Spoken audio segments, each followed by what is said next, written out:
Moi je me pose la question. C'est vraiment l'intérêt de tous les pasteurs. C'est vraiment de travailler pour Jésus de Nazareth. Mais pourquoi ces guerres contre les autres? Pourquoi ces critiques contre les autres? Et pourquoi toutes ces choses? On dirait qu'il y a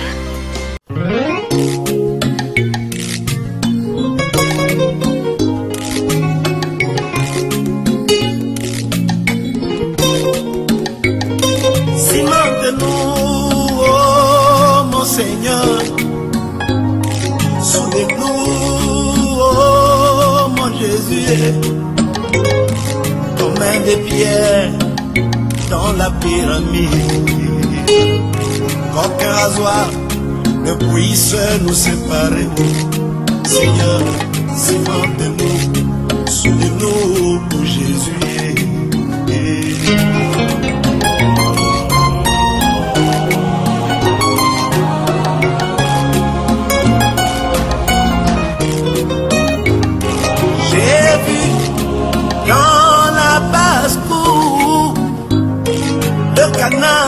Environnés de leurs barrières, mais ils priaient pour que la pluie puisse tomber haut, inonder les barrières pour qu'ils puissent s'embrasser haut.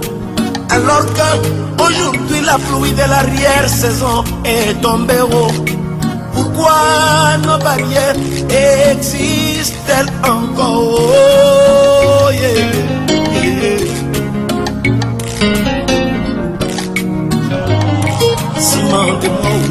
Oh mon Jésus, et apprends-moi à m'aimer. Oh yeah. Dieu notre Père Céleste, alors que les jours sont en train d'avancer et que ta venue se rapproche de plus en plus, rendons grâce à notre Dieu qui nous donne encore l'occasion de nous rapprocher nous aussi de lui au travers de sa parole, en réunissant dans son église, de nous pardonner tous nos péchés. Et encore une fois au travers de la parole aujourd'hui, amène-nous à un autre niveau spirituel. Nous comptons humblement sur toi au nom de Jésus-Christ. Amen. Amen.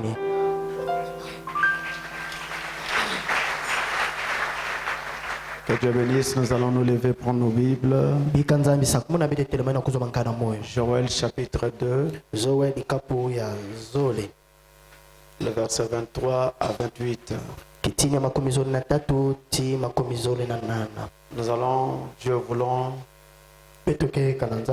terminer avec notre leçon aujourd'hui. On aurait pu lire seulement le verset 28. Mais je préfère que nous relisions depuis le verset 23. Ça permettra de mieux garder ces choses dans notre esprit. Joël 2, verset 23 à 28. Alors nous lisons, nous dit Seigneur.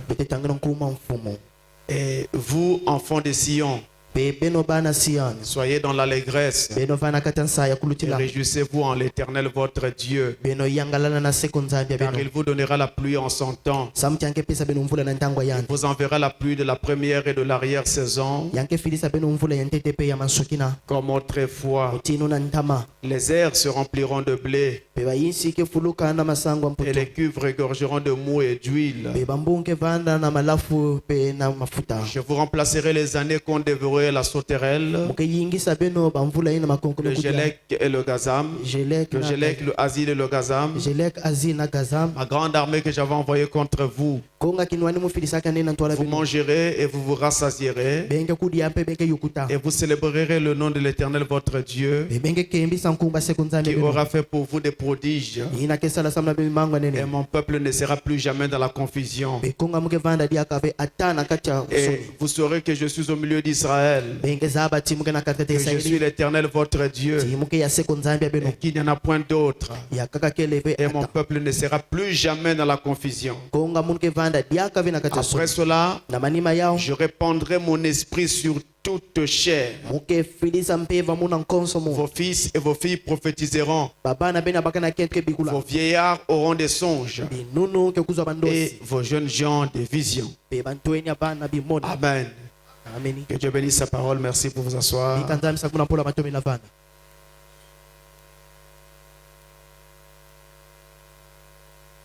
Alors nous rendons grâce à Dieu qui nous donne cette occasion donc d'être de nouveau réunis autour de sa parole. Aujourd'hui donc, pour terminer avec notre étude sur les deux pluies, la pluie de la première et de l'arrière-saison, nous allons parler sur la scène de la dernière pluie. Autrement dit, nous voulons parler de ce qui va se passer, sinon de ce qui se passe pendant que la dernière pluie est en train de tomber. La scène de la dernière pluie. Alors, très rapidement, pour permettre à tout le monde de prendre le train en marche, nous voulons rappeler pour dire que nous étions en train d'étudier, ou nous sommes en train d'étudier sur la première et la deuxième pluie. La pluie de la première et de l'arrière-saison. C'est le langage biblique. La première pluie, nous l'avons dit, c'est la pluie de la première saison. On l'appelle encore la pluie du printemps. On dit encore que c'est la pluie de l'ensemencement. Autrement dit, c'est la pluie qui tombe pendant qu'on est en train d'ensemencer, sinon juste après, pour arroser donc les semences qui ont été ensemencées. C'est pourquoi ça s'appelle la pluie de l'ensemencement. Et c'est aussi pour cela que cela est appelé la pluie de l'enseignement. Parce qu'en hébreu, le mot première pluie, c'est le mot mouré. M-O-U-R-E-H. Mouré pour première pluie. Mais mouré qui veut aussi dire enseignement. En d'autres termes, l'enseignement place. L'enseignement positionne. L'enseignement enfouit les semences dans votre cœur. La deuxième pluie, c'est la pluie de l'arrière-saison. Et au lieu de dire pluie de l'arrière-saison,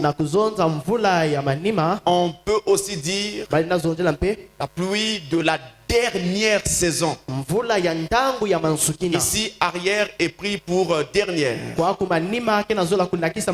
Et cette pluie de l'arrière-saison, c'est donc la pluie de la moisson. La pluie qui tombe pour la moisson du grain. Et cette pluie s'appelle Malgosh en hébreu. Et nous montrions aussi que les pluies signifient dans la parole, dans la Bible, les pluies signifient la parole d'abord elle-même. Les pluies symbolisent l'esprit. Les pluies symbolisent les réveils. Les pluies symbolisent la bénédiction. Et quelquefois les pluies symbolisent même le jugement. Nous montrions toutes ces choses-là. J'étais simplement en train de rappeler. Donc, c'est un peu cela donc ce que nous avons étudié pendant tout ce temps. Alors, pour parler de la dernière scène, de la scène qui se passe pendant la dernière pluie, je voudrais ici commencer par vous lire un message dans le prophète, afin que vous puissiez saisir déjà dès maintenant, en fait, la chose dans laquelle nous sommes censés nous trouver maintenant. Dans la prédication, la divinité de Jésus-Christ prêché le 25-12-49. Nous allons du paragraphe 75 jusqu'à 78. 75 à 78, il est dit. Et l'heure est venue maintenant où le grand drame, la scène de Dieu concernant la dernière pluie se déroule. Joël a dit, il arrivera que dans les derniers jours, je répandrai mon esprit sur toute chair. Et vos fils et vos filles prophétiseront.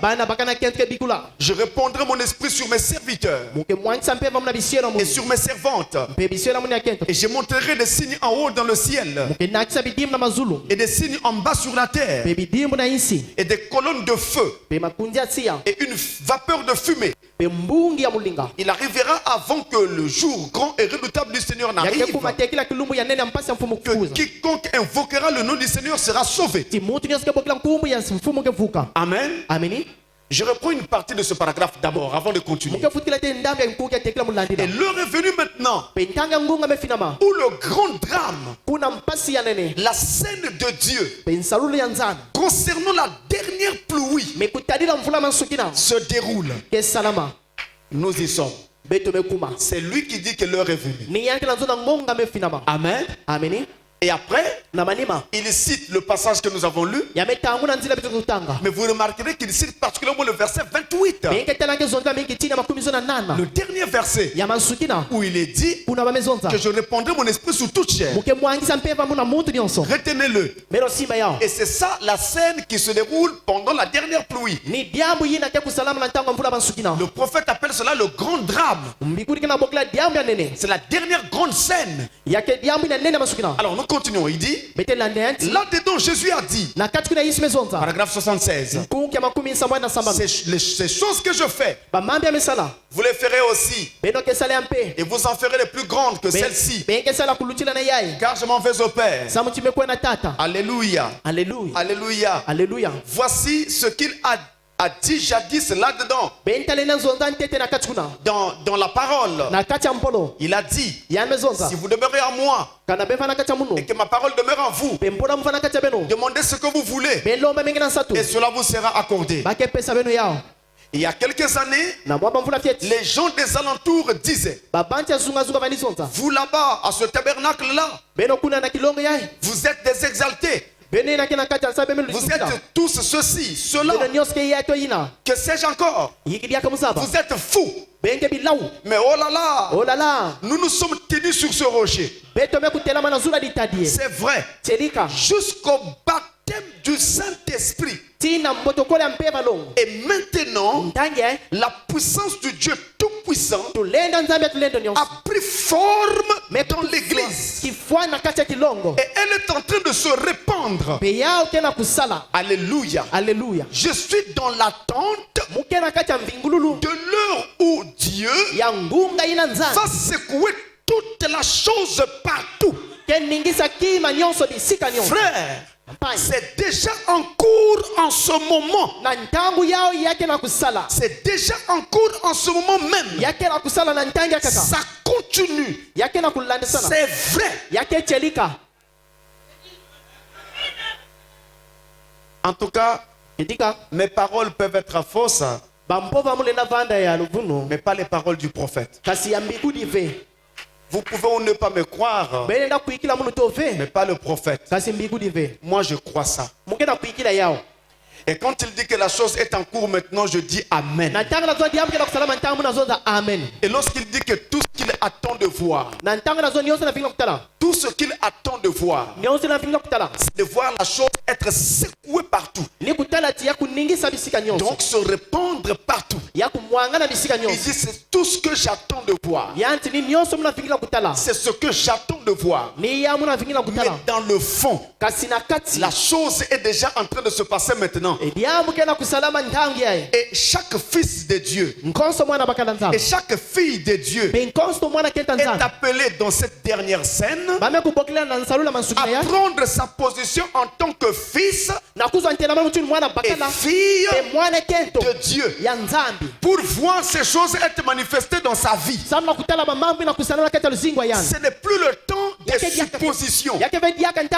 Non, je pense que je suis avec Dieu. Non, je pense que Dieu est avec moi. Non, il se peut que Dieu m'aime. Ce n'est plus le temps de supposer. Ou vous êtes de Dieu ou vous ne l'êtes pas.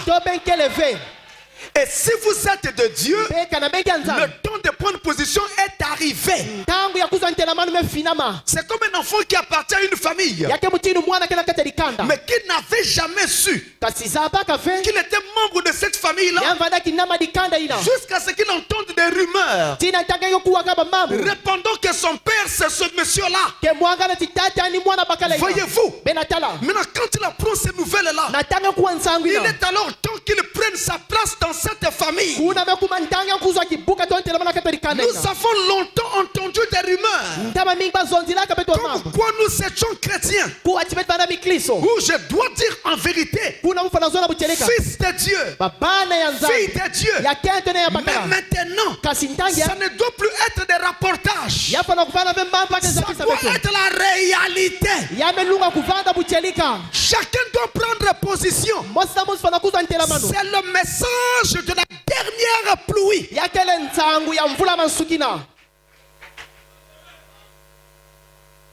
Et la chose est en cours.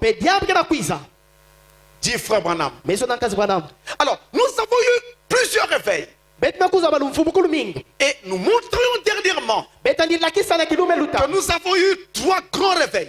Le réveil des dénominations. Donc le réveil de l'église formaliste. Le réveil juif. Et le 3e grand réveil, c'est celui de maintenant. C'est le réveil de l'épouse.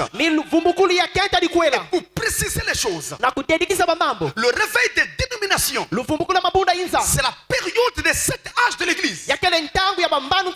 Toute la période des 7 âges de l'église, c'est la période des organisations, des dénominations. Voilà pourquoi vous allez voir que pendant les âges, Dieu envoyait un messager. Et quand le messager se retirait, les gens s'organisaient autour de ce message et des dénominations naissaient. Prenez le cas de Martin Luther, ou plutôt de John Wesley. Autour de ce message, il n'est plusieurs dénominations. Les Wesleyens unifiés, les Wesleyens primitifs, les méthodistes, ainsi de suite. Plusieurs organisations sont nées. Et tout ça pendant les âges de l'église. La période des 7 âges de l'église, c'est la période de l'organisation de l'église. Et c'est pendant ce temps qu'il y a le réveil des dénominations. Entendez aussi le réveil des pentecôtistes. Et après cela, le 2e grand réveil que nous avons eu, c'est le réveil juif. Le 14 mai 1948, Israël était reconnu comme un État indépendant,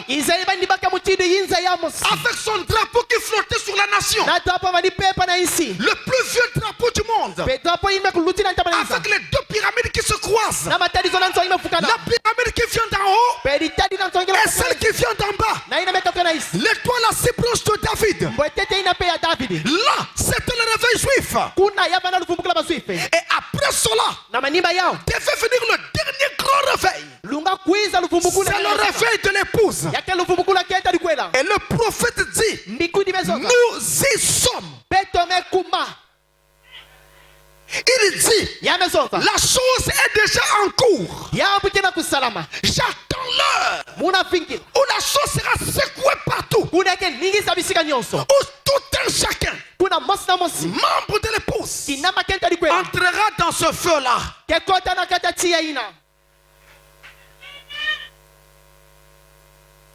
Seulement, on ne peut pas avoir un réveil sur la terre sans qu'il n'y ait un conducteur.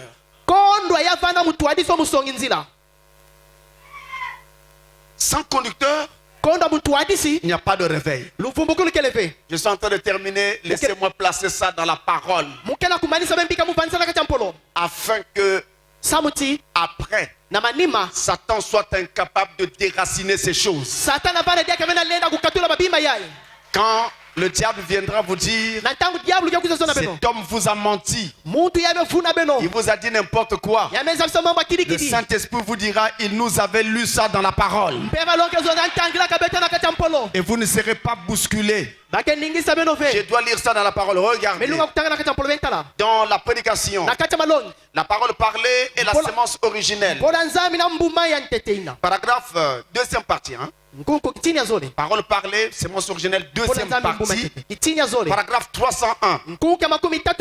Il dit, l'épouse de Jéhovah mourut. Il la répudia et prit parmi les nations un peuple qui porte son nom.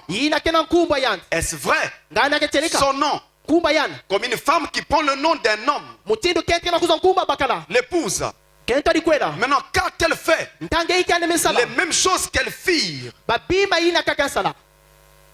les autres fois, elle s'est donné un nom, se polluèrent, donc s'organisèrent. Comme dans chaque génération, chaque réveil amène un prophète de Dieu. Un prophète est un prédicateur.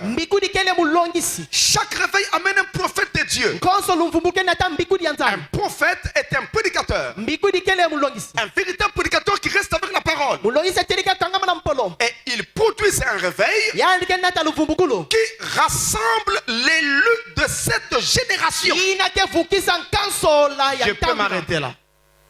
Chaque fois qu'il y a un réveil, ce réveil ne peut avoir lieu que si le prophète qui doit conduire ce réveil se tient sur la terre. On ne peut donc pas avoir un réveil sans un prophète. Il en faut un. Tout le temps c'est comme ça. Quand Dieu décide d'établir un jardin d'Éden, la vie venait d'éclore.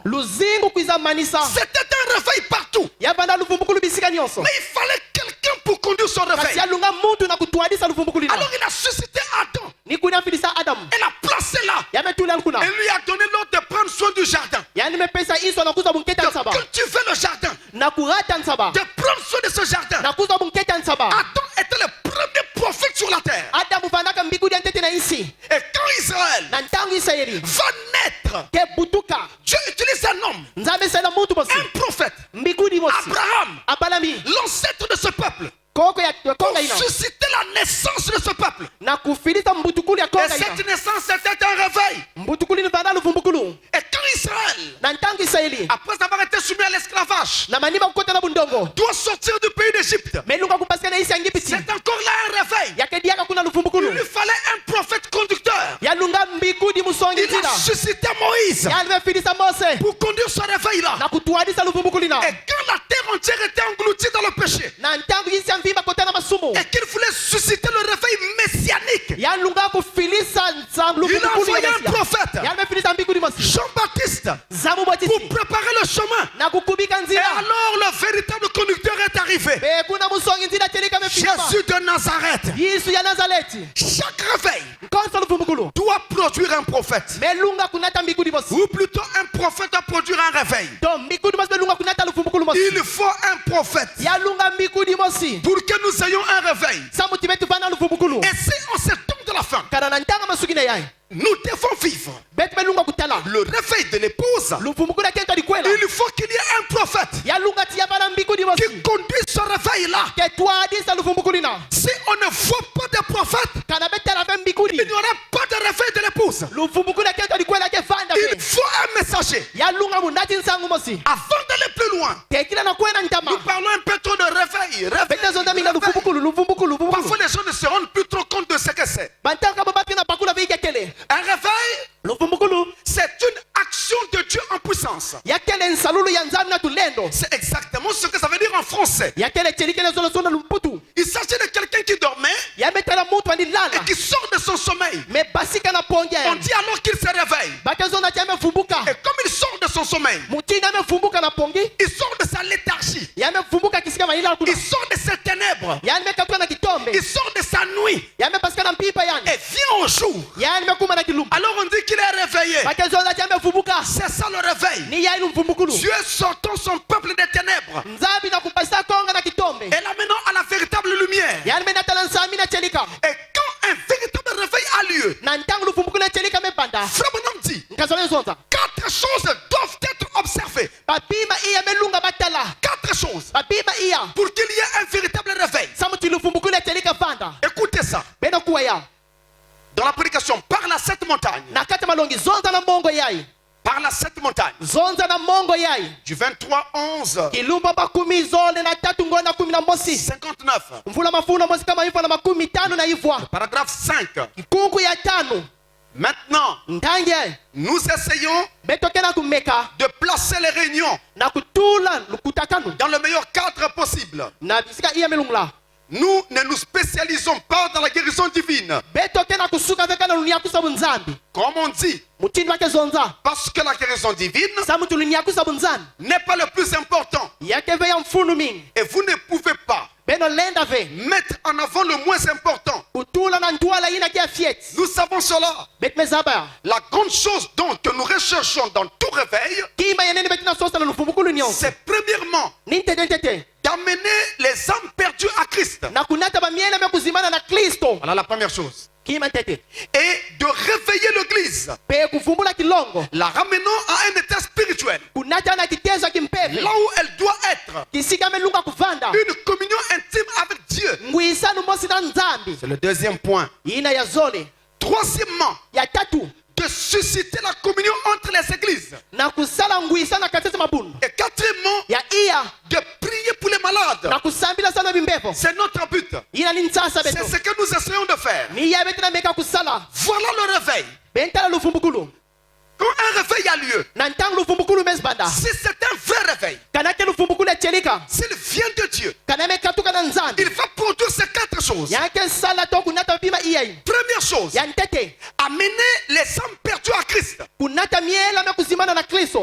aux gens qui ne connaissent pas Christ de le connaître, de le recevoir et d'être sauvés. Autrement dit, dans un tel réveil, on ne met pas l'accent sur le pasteur. Dans cette église-là, qui vit un tel réveil, ce n'est pas le pasteur qu'on élève, mais on met l'accent sur Jésus-Christ. On pointe les gens vers Christ. Ce n'est pas comme dans la politique, où tout le monde vient faire la propagande sur son chef. Oh non, voilà, je n'arrivais pas, mais mon chef est venu. Donc son chef, c'est quelqu'un qui connaît tout. C'est un surhomme. Ça, c'est de la démagogie. Dans une église qui vit le véritable réveil, le messager ne se présente pas lui-même. Il fait le travail. Et il dirige les gens vers celui qui l'a envoyé. Il n'y a pas d'importance sur son propre nom. Il n'attache pas d'importance à cela. Il pointe les gens vers Christ. Toute église qui a cessé d'élever Jésus pour élever son pasteur, cette église est tombée. Elle est morte. Mes frères, je lève ma main. Aucun pasteur du message dans le monde entier ne saurait dépasser Frère Branham.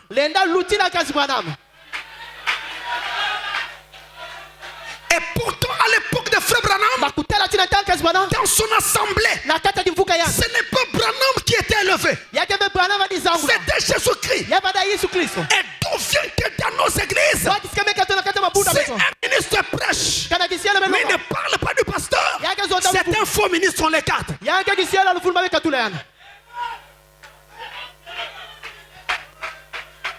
Je suis en train de parler du réveil de l'épouse, mes amis. Il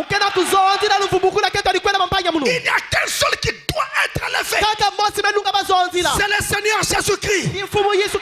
Je n'ai pas besoin de souffrir de complexes à ce sujet. Je ne suis qu'un instrument. Un instrument est comme une brouette.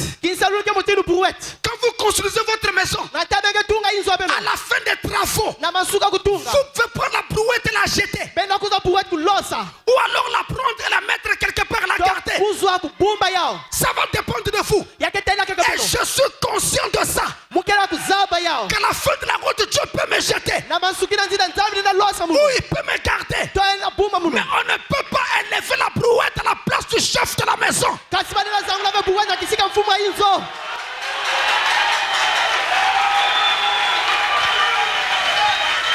Que ceci soit clair. Aucun pasteur ne doit s'élever dans le cœur des enfants de Dieu. Mais dans le cœur des enfants de Dieu, on doit placer Jésus de Nazareth.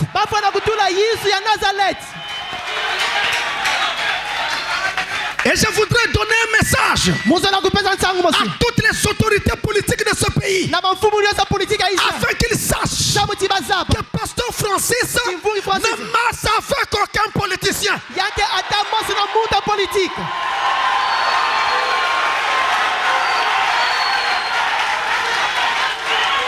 Qu'il soit de l'opposition, qu'il soit du pouvoir, ce n'est pas mon affaire. Mon affaire à moi, c'est Jésus de Nazareth.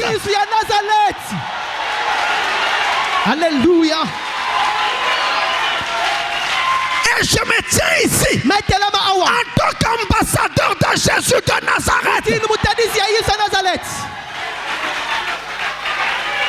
Fouillez. Cherchez de ma vie comme vous voulez. Vous ne trouverez rien. Parce qu'il n'y a rien à trouver. Je ne suis inscrit dans aucun parti politique. Je n'ai pas de carte de membre. Je ne suis consultant nulle part. Mais je suis inscrit au ciel.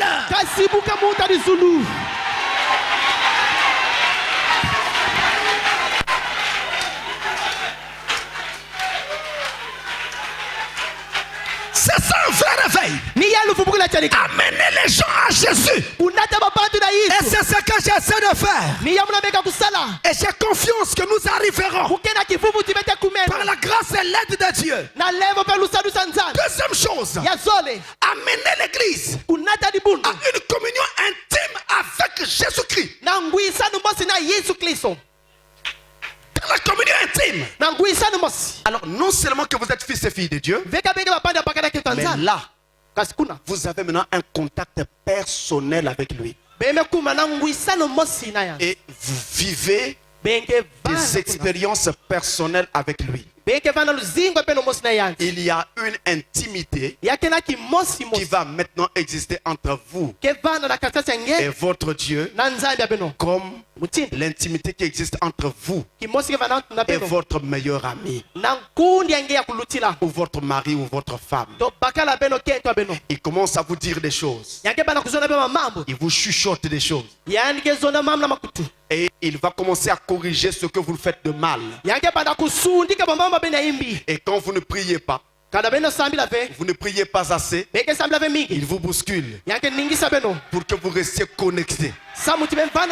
Votre vie devient une vie de prière. Partout où vous allez, vous ne pouvez pas mettre le pied hors de votre maison avant d'avoir prié. Avant de toucher quelque chose à manger, vous commencez par prier. Avant de travailler, vous commencez par prier. Vous faites un travail, vous avez commencé par prier. Le travail est terminé, vous priez avant de commencer un autre travail. C'est une vie intime, une vie de prière entre vous et Dieu. C'est un contact de chaque minute. En tout cas, Vous sentez, vous savez que vous n'êtes plus seul. Et même quand vous marchez, vous pouvez sentir sa présence à vos côtés. Et quand vous parlez, vous pouvez sentir qu'il n'est pas en train d'aimer ce que je suis en train de dire. Alors vous arrêtez de parler parce qu'il n'a pas aimé ça. Vous l'avez senti. Alléluia. C'est ça le message de l'heure. C'est ça le message de la dernière pluie. Troisièmement, dans un vrai réveil, il s'agit de susciter la communion entre les églises. Susciter la communion entre les églises. C'est-à-dire, vous devez dire aux gens que toutes les autres églises sont leurs frères et leurs sœurs. Nous sommes frères et sœurs en Christ. Même si nous n'avons pas toujours la même doctrine. Mais une chose reste une évidence. Nous avons le même Dieu. Alors nous devons être frères. Et il n'est pas question selon la parole. Au lieu de pointer les gens vers Christ, mais d'être en train d'enseigner sur le mal des autres églises. C'est anti-scripturaire. Ce n'est pas la parole. Ce n'est pas le message. Et quand vous le faites, la chute commence là. Vous pouvez dire tout ce que vous voulez. L'esprit de Jésus, c'est l'amour. Un jour, les apôtres de Jésus ont vu des gens qui priaient pour les malades. Mais ces gens ne marchaient pas avec eux. Ils sont venus dire à Jésus, nous venons de croiser des gens qui prient pour les malades en ton nom. Mais ces gens-là ne marchent pas avec nous. Devons-nous aller les arrêter? Jésus s'arrête. Il se retourne. Et il leur pose la question. De quel esprit êtes-vous animé? De quel esprit êtes-vous animé? Tous ceux qui ne sont pas contre nous, mais ils sont pour nous. Ce n'est pas parce que nous sommes pas dans la même assemblée, mais nous travaillons pour le même Dieu. Moi je me pose la question, c'est vraiment l'intérêt de tous les pasteurs? C'est vraiment de travailler pour Jésus de Nazareth? Mais pourquoi ces guerres contre les autres? Pourquoi ces critiques contre les autres? Et pourquoi toutes ces choses? On dirait qu'il y a un autre intérêt qui n'est pas satisfait. Voilà pourquoi ils veulent éliminer les autres. Mais hélas, vous ne pouvez pas éliminer quelqu'un que Dieu a établi.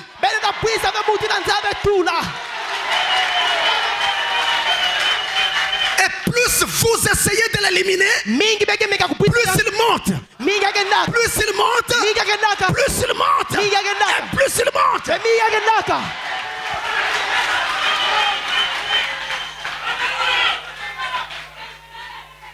Mais moi je vous dis, aimez vos frères. Aimez toutes les églises. Aimez-les telles qu'elles sont. Et j'ai toujours enseigné de respecter les autres, même si on ne croit pas la même chose, parce qu'ils sont fils et filles de Dieu.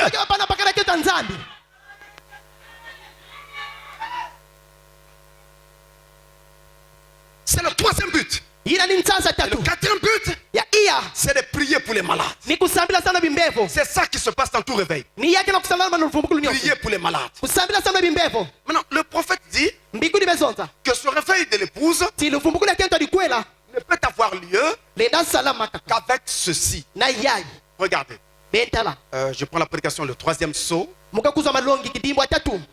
Troisième sceau. Le paragraphe 183. Ne manquez pas ces choses. Ne manquez pas ces choses. Paragraphe 183. Il est écrit: l'épouse n'a pas encore eu de réveil.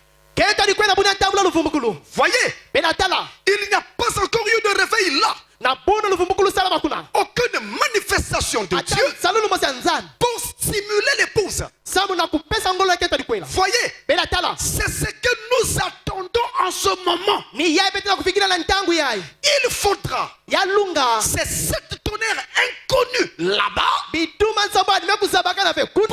pour la réveiller de nouveau. Voyez-vous?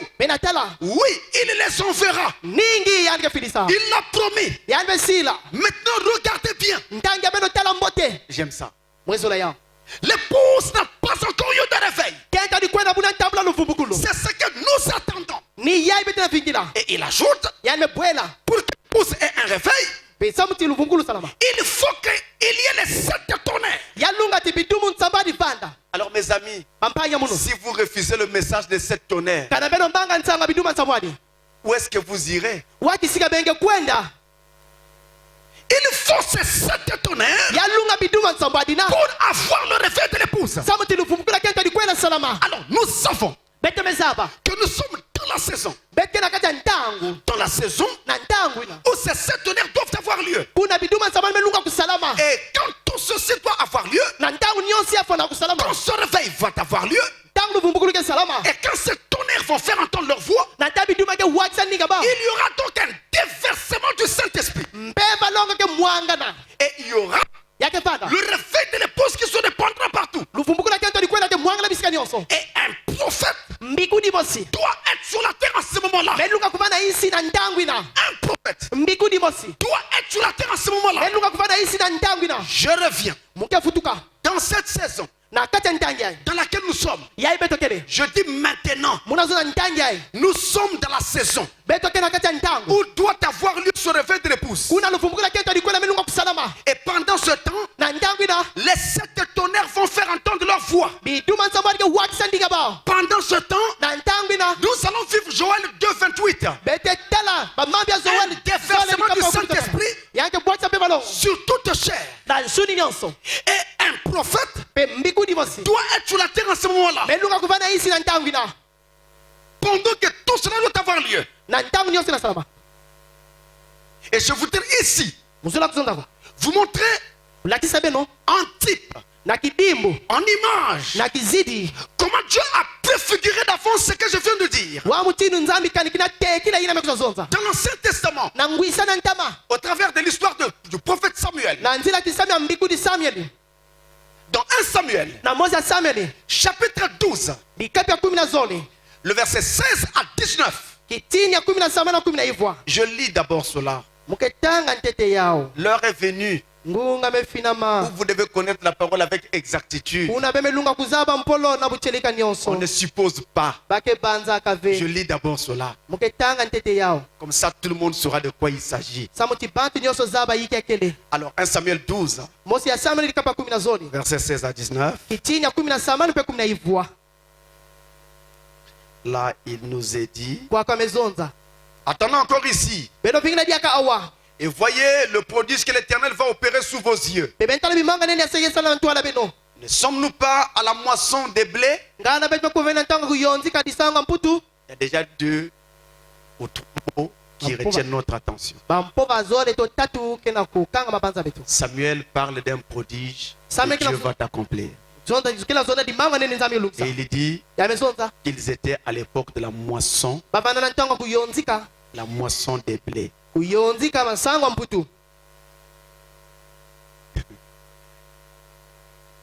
Ne sommes-nous pas la moisson des blés? J'invoquerai l'Éternel et il enverra des tonnerres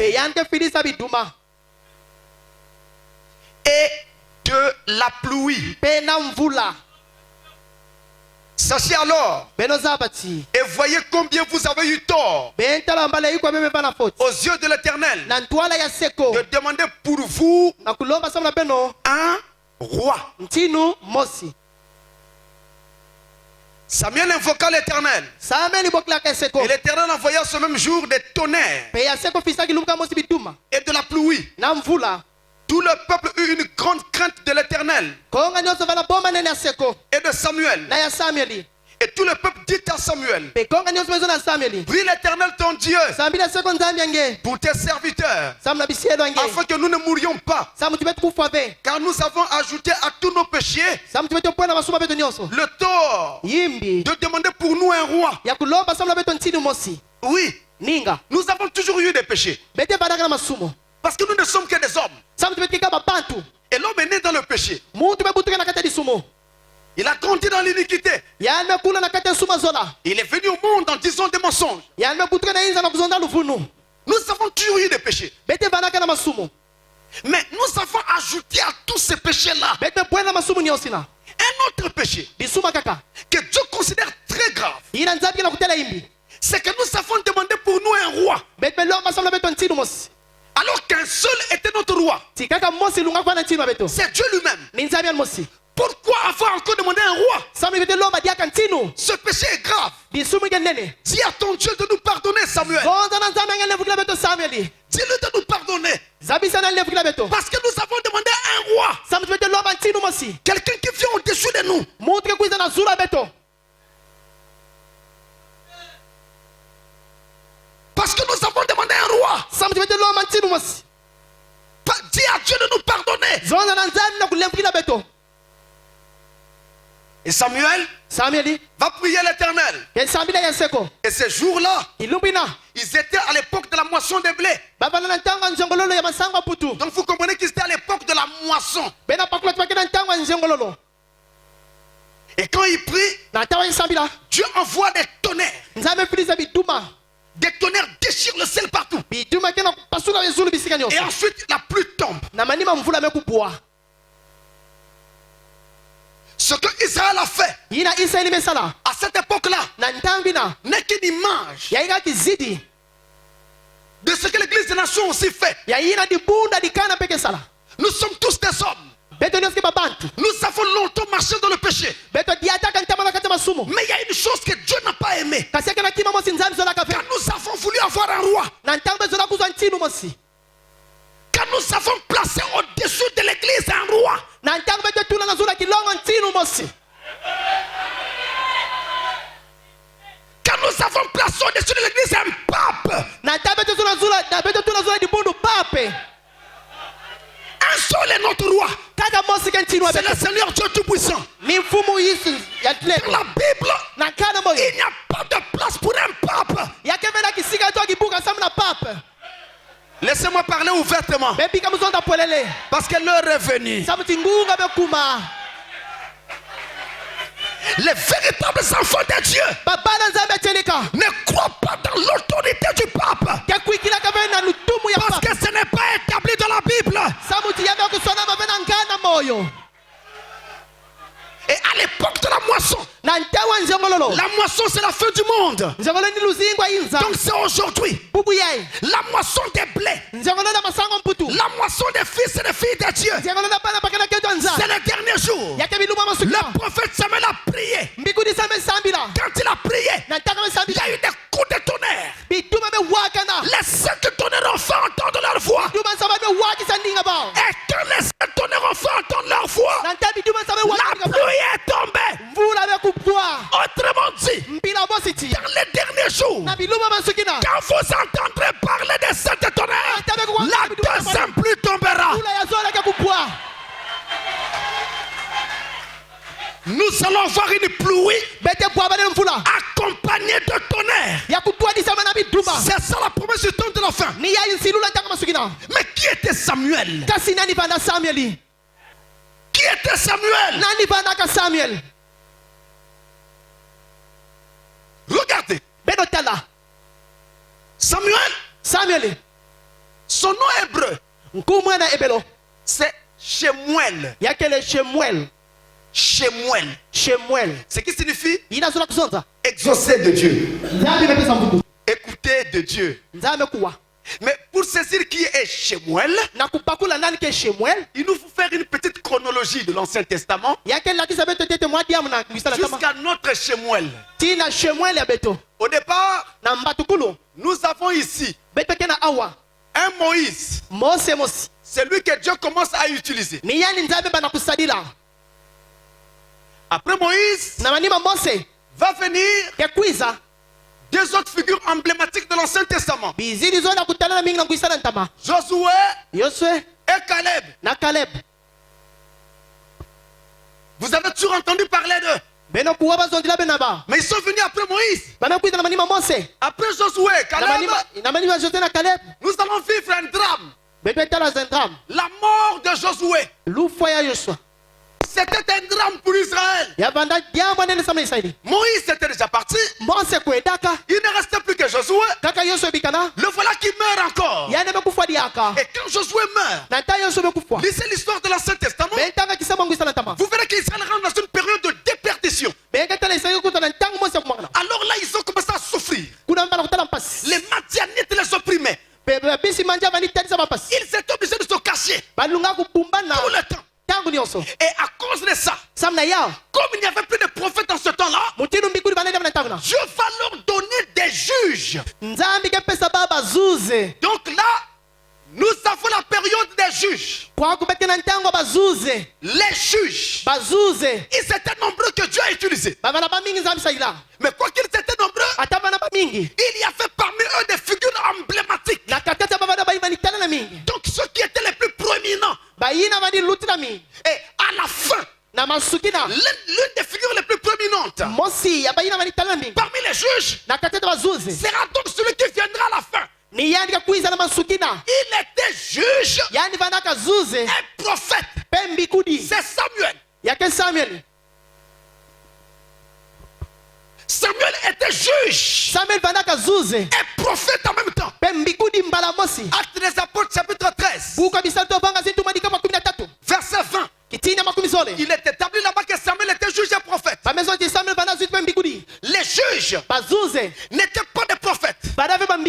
Les juges étaient en fait des hommes politiques qui étaient chargés d'encadrer Israël dans cette période où il n'avait plus de prophètes.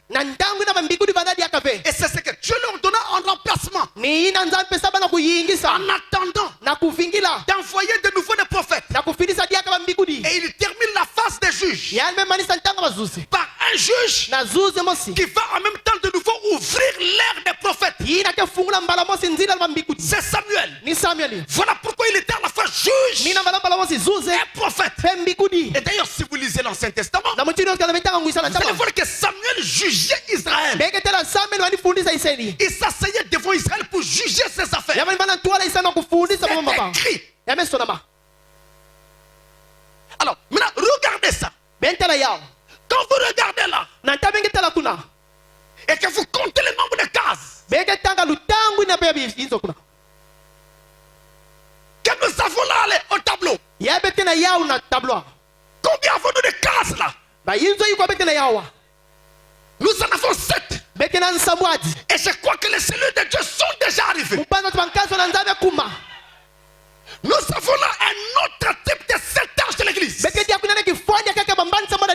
William Branham dit, dans la prédication de l'absolu, page 35 et 36,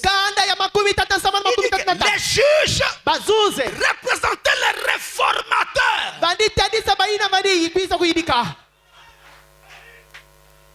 Voyez-vous, voilà vos 7 âges de l'église. Alors là nous avons Éphèse.